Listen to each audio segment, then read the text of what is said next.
Hey ladies, I wanted to make a video about bras and breast health.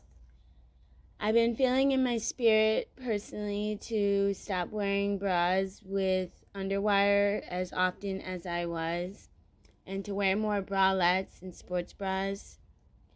Now, this is a personal choice. I know every woman has different breasts and every woman has different needs, but I personally felt uncomfortable when I would take off the bra with the underwire after I wore it for long periods of time, and I just was tired of feeling uncomfortable. So I switched up my bra game, and I've actually felt a complete difference in my breast, and I also felt like I needed to share what I found, and it's just for information. Everybody's going to make their own decisions, and it all is personal choice.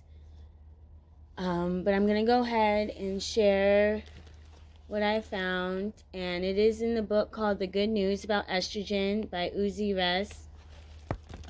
And I was just flipping through the book, and I ran into chapter 10, and it says, burn your bra, in other words of wisdom. So when I saw that, I was like, oh wow, like that might be confirmation, and maybe I should share this with others. So I'm just going to read a small portion of this chapter, and everybody can go from there. It says, I lost the war. For over 30 years, I've been recommending that women just go all natural, but alas, most have not followed suit. But if you can, please hear me out. I'll also give you my recommendations for some other adjustments to your lifestyle that can make a big difference in your health. Many dangers to your health arise out of daily habits and choices that you have the power to change or modify. I say this not to condemn or to judge you or to paralyze you with fear and indecisiveness about moving through your everyday life. To the contrary, I point this out to encourage each of you to take your power seriously, to become and stay informed about the array of risks to hormone health and overall health that lurk in daily life, so that you may take simple, effective, concrete steps to minimize those risks, protect yourself from disease, and support your optimal hormone function. Why bras are bad for you. Bra wearing may seem to you innocuous, necessary, and even healthful. In fact, wearing bras can actually damage breast health and significantly raise risk for breast cancer. How does wearing a bra hurt breast health? The structure of the breast contains a lymphatic drainage system, complex and sensitive, that facilitates the removal of toxins and unhealthful, unwanted substances from the tissues of the breast and surrounding areas. The source of this drainage system is within the nipple and spreads outward from there to the quadrants of the breast and ultimately to the underarm area. Confining breasts to a bra inhibits the process of lymphatic drainage, trapping toxins and other unwelcome substances within breast tissue. Constrictive clothing has been linked to cancers other than breast cancer, as in the association between tight underwear and testicular cancer. Scientists have demonstrated a relationship between heat in the breast and the development of precancerous and cancerous cell growth in breast tissue. Using a technology known as thermography, it's possible to visualize and measure the heat of the breast. Measurements of breasts after bras are removed show that the entire breast is hot. The connection between bra wearing, breast temperature, and breast cancer risk has been understood for decades, during which time multiple studies have confirmed the link between bra use and breast cancer risks, despite the denials put out by some researchers and the bra industry. Underwire bras present specific dangers as they exert unnecessary pressure on the lymphatic system, change the electromagnetic field of the breast tissue, and weaken the underlying pectoral muscles. Bra use raises breast temperature and impairs breast cooling, raising risk for breast cancer. A study of more than 4,700 women in the United States found the following rates for breast cancer. 3 out of 4 women who wore bras 24 hours a day. 1 out of 7 women who wore bras more than 12 hours but not to bed. 1 out of 168 women who rarely or never wore bras. So am I telling you to burn your bra? Not really. But you can choose to be more aware and perhaps curtail wearing one for more than 8 to 10 hours a day. Of course, bra use is personal. As with all my patients, my goal is to provide you with the scientific facts about the risks of bra wearing so that you can make informed choices about whether and how often to use them. If you're like my patients, you're likely concerned about 2 effects of aging: sagging breasts and pain or discomfort in the breasts. Many women, especially women with large breasts, worry about sagging as a consequence of leaving their bras behind. In fact, the opposite appears to be true. Research demonstrates that bras themselves contribute to increased breast sagging.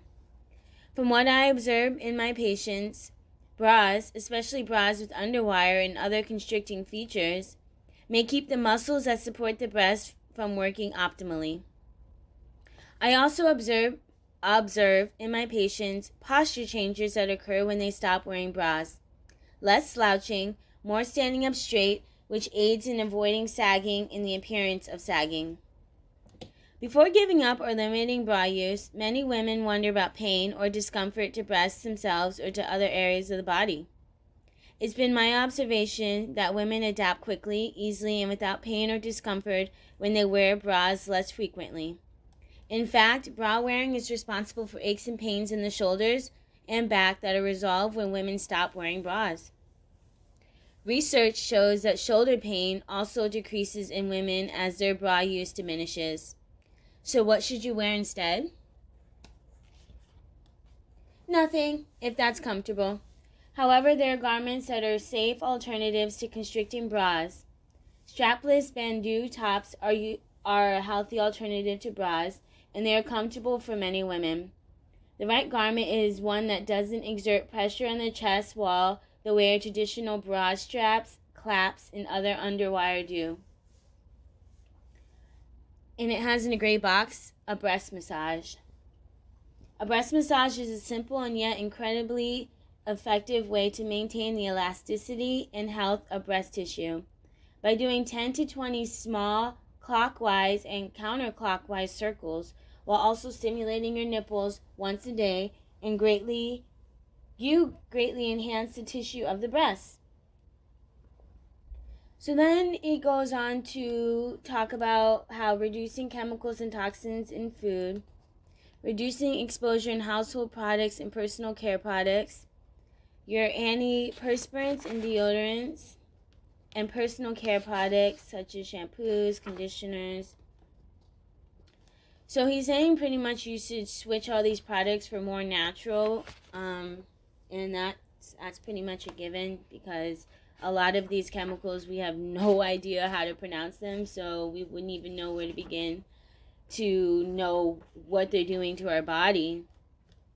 So as you can, switching to more natural products, even though they don't seem as appealing to the eye, they are better for our body as women, because our hormones are so affected by chemicals, constantly being in a battle between hormones and toxins. It goes on to tell us a little bit about chemicals that we use in our bodies and how they're dangerous.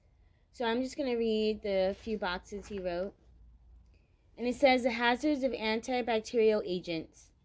When you see a soap or cleaning product labeled antibacterial, does it make you reach for that product on the shelf? Does it give you a sense of comfort to think about eradicating unwanted bacteria with a squirt of the bottle or a swipe of a washcloth? These products that promote themselves as antibacterial agents usually contain chemical additives that do far more harm than good. Triclosan and tribocarbon are among the most common chemical disinfectants added to personal care and household products to kill bacteria and fungi. These chemicals are added to soaps, household cleaners, toothpaste and mouthwash, cookware, toys, and even clothing. Triclosan is highly disruptive to endocrine function and hormone balance. It both mimics and disrupts estrogen, and it also disrupts and alters other hormones, including thyroid hormone and testosterone. There's evidence that triclosan and other similar chemicals are disruptive to the immune system. This antibacterial and antifungal chemical agents also aids in the rise of bacteria, and they are resistant to antibiotics. To avoid this estrogen mimicking chemical, steer clear of antibacterial soaps and other products for your body and your home. Use simple, natural, non-toxic, minimally processed cleansers to clean your body and your environment. Keep in mind the body's natural detox powers. The wide proliferation of environmental hazards can feel overwhelming when you're learning about it. It is sobering and frightening to think of all the chemical agents to which we and our children and grandchildren are routinely exposed. I ask you not to give up in the temptation to give up. That made no sense. I ask you not to give in to the temptation to not give up. The difficult truth is that none of us can fully protect ourselves from or avoid the toxins that pervade our air, water, and food. But there are many ways you can reduce your exposure to environmental toxins and xenoestrogens, thereby limiting the damage they can do to your health. Reducing individual exposure to chemical toxins is important to hormonal health and will also reduce your risk of developing other diseases. You can be proactive and support your hormonal health with these strategies: exercise, diet, sleep, stress management.